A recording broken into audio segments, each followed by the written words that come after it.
Welcome back to Bionic Life. My name is Kevin, and today we are addressing a couple of issues with this log splitter. There are several. Some have been addressed, some need to be addressed. One of them is this thing can be pulled from either end. This is an old splitter. I think it was built in the 80s, maybe 70s.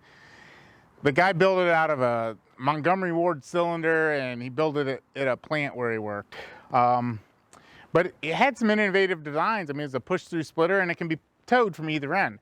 I prefer to tow it from the end away from where the wood is discharged. That leaves it sitting in this position, tongue up, while we're trying to use it. So what we do typically is we stick a round under it, or we leave it connected to the four-wheeler, the pug, the tractor, the truck, whatever.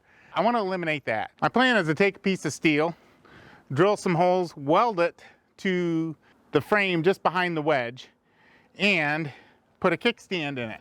I'll drill some holes in this, we'll weld a foot plate to it, and then this will slide inside of here and allow for any height adjustments and allow us to keep the log splitter level even if it's not connected to something. So that's one thing. The other problem we have is daylight saving time is coming to an end, and it's already been getting dark at 6:30, so I'd like to be able to split a little later in the evening. To do that, I need some lights. My initial thought was to weld a receiver on the top of the foot that is the kickstand, which will keep the log splitter level, and this would become my light stand on the back side of the wedge. Well, that was the plan. My son pointed out to me that might not be the best idea. If we're using lights and a log doesn't quite split all the way and it rides over the top of the wedge, you end up bending the light stand and all that stuff, and I thought, good point. The other obstacle we were going to have is the power cord without it, running power to it without it binding. So he had a good solution. We're going to take a length of the same tubing that we're going to use on the tail end of the splitter for the kickstand, and we're going to weld it right here. And that will allow us to put a light stand on the front, and we can shine it back.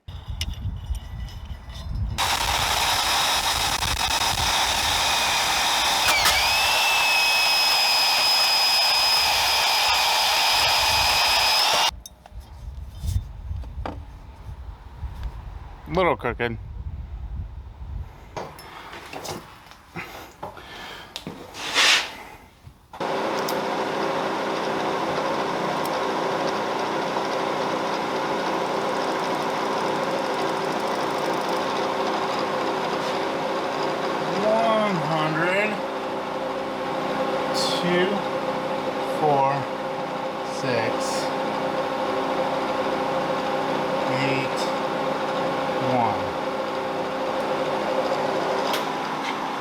I'm just going to touch it. I'm going to just do a quick measure.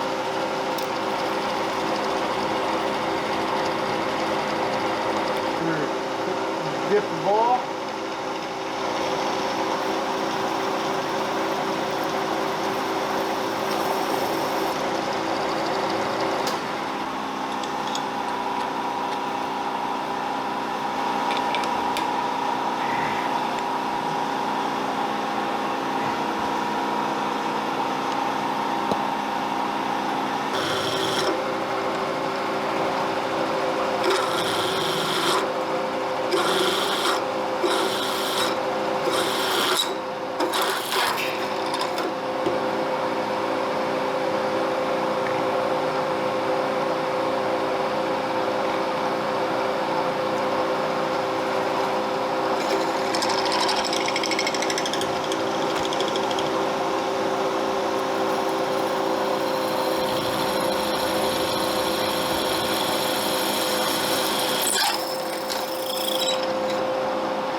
This stuff will cut you if you're not careful, so I'm just going to gently get that out of there.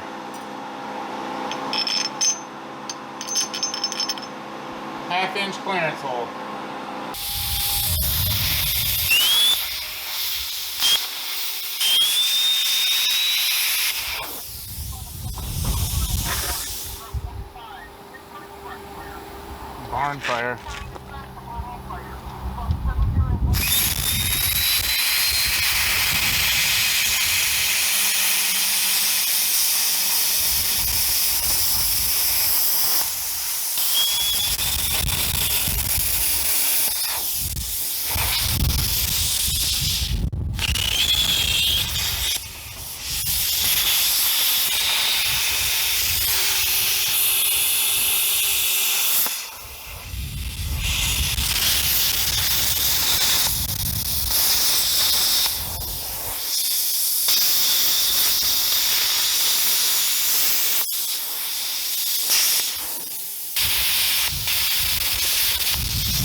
Oh yeah.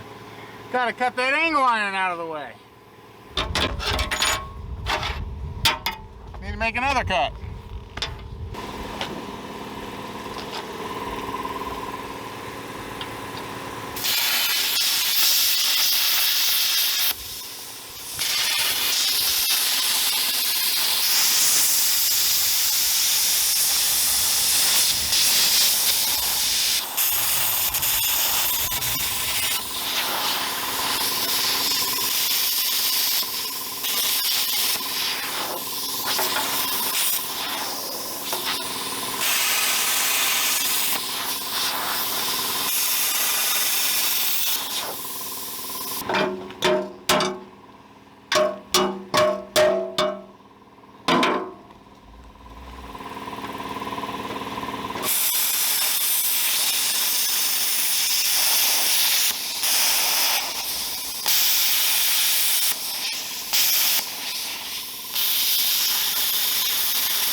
I'm going to try to whittle away around here so I can get this other piece of tubing to fit.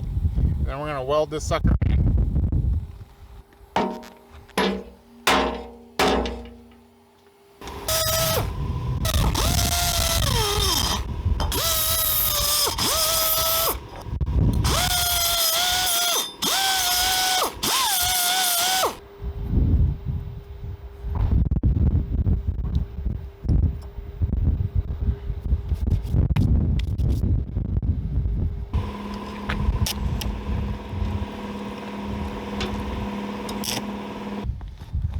So even though that has a little bit of a forward lean to it, it still clears. So we're gonna call that good, and we're gonna weld her up.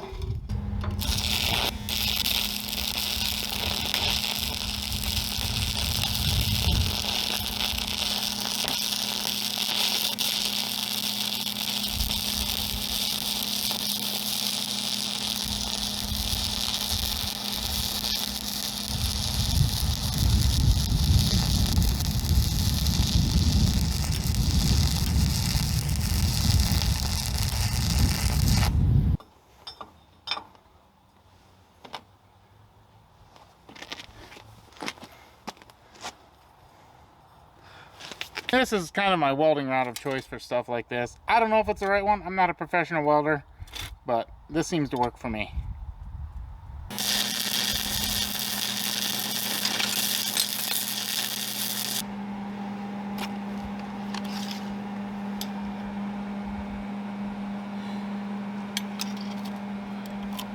Two and 3/4.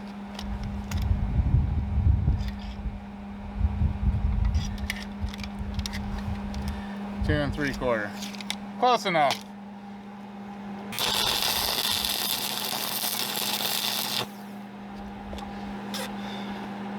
Got the amperage cranked up a little too hot for this one.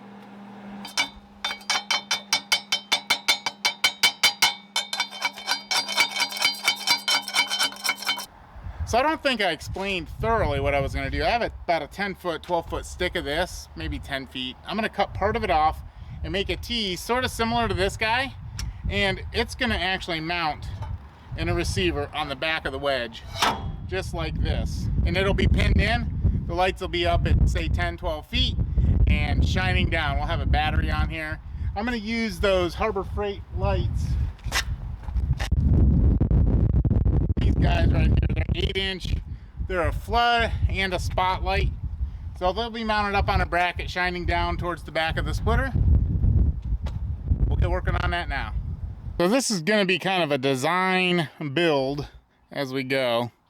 And we're going to use I guess it's about a 10-foot piece of this 1.5-inch square box tubing. Might need a little bit of flat bar stock here for a bracket, or we may just cut off a piece of this box tubing and use it to support these lights. Now these lights are going to shine down on the work area. One may shine down kind of steep and the other one a little shallower to try to pick up and give us a decent sized work area. Not sure exactly how it's going to work, and it might be a work in progress. We may get it up there and realize we have to do something different. Comes with these little brackets, so I don't know exactly what we're going to do. We'll figure it out as we go. I think the next thing is I'm going to cut about a 18-inch piece off of here.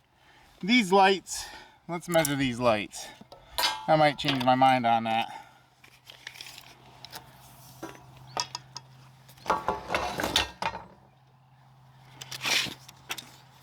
For the camera, make it easier. These lights are about 8 inches. I think I'm going to cut an 18-inch piece. That should give me enough to mount these brackets. Let's just take a quick peek here. And dump all this stuff. They'll fall through these holes. I'll lose them. That's usually how it happens. Not sure if these will fit. Nope. Okay, so we're going to need to allow probably make it 20 inches. Because we're going to have an inch on either side just for bracket clearance. So I'm going to cut a 20-inch piece out of here. And that'll leave me with about an 8-foot tall section. Plus it'll be on top of the beam, so it'll get us up there 10 feet. That ought to be okay. So that if I have to put a extendable section in it, I can do that. I guess that's going to kind of be my plan. 20-inch piece, that'll leave me about 8 foot on the main stick, and if I have to add in a piece, I can. Not a problem. And would you look at that, I've got about a 1/16 of an inch to spare. If I nest these together, drill one hole in the middle and carry it out to the end. That's an 1/8 on that end. Cheat it this way just a smidge. I think it's gonna work. Okay, I lost a screw and it's getting dark, so I'm gonna wrap this up for tonight, but we'll be back tomorrow and we'll finish this up. We only have a little bit of time today, or at least this afternoon. I might have some time this evening to address a few things. We're gonna throw a coat of paint on the foot or the kickstand, and maybe throw a little bit of paint on the light stand, as well as wire it in.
Well, that didn't work so good.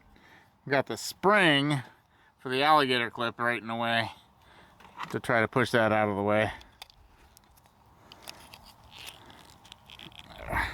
That might be better.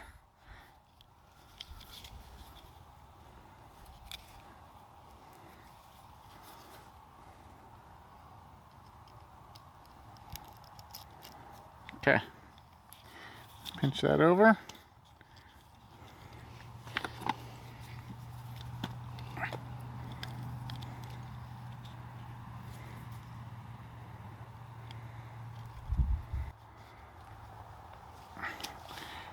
Now all we need is some darkness. This will go to a battery. I think I'll throw it on a four-wheeler battery just for testing purposes. But once it gets dark, we'll be back and see how this works.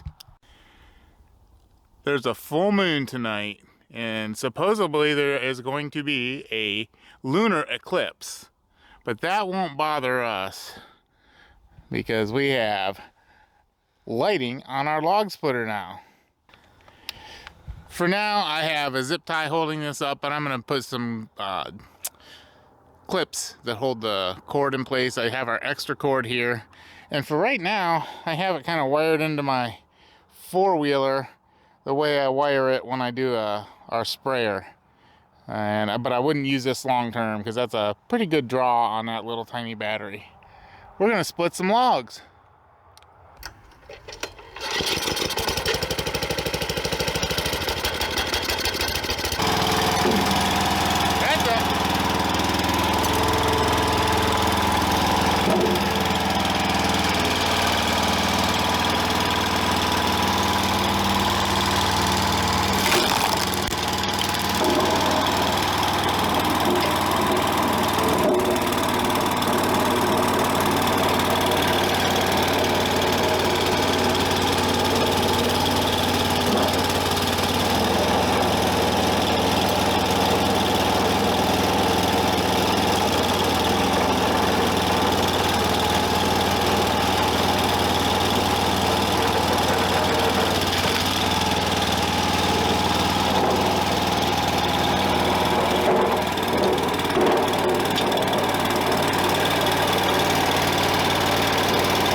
So there you have it.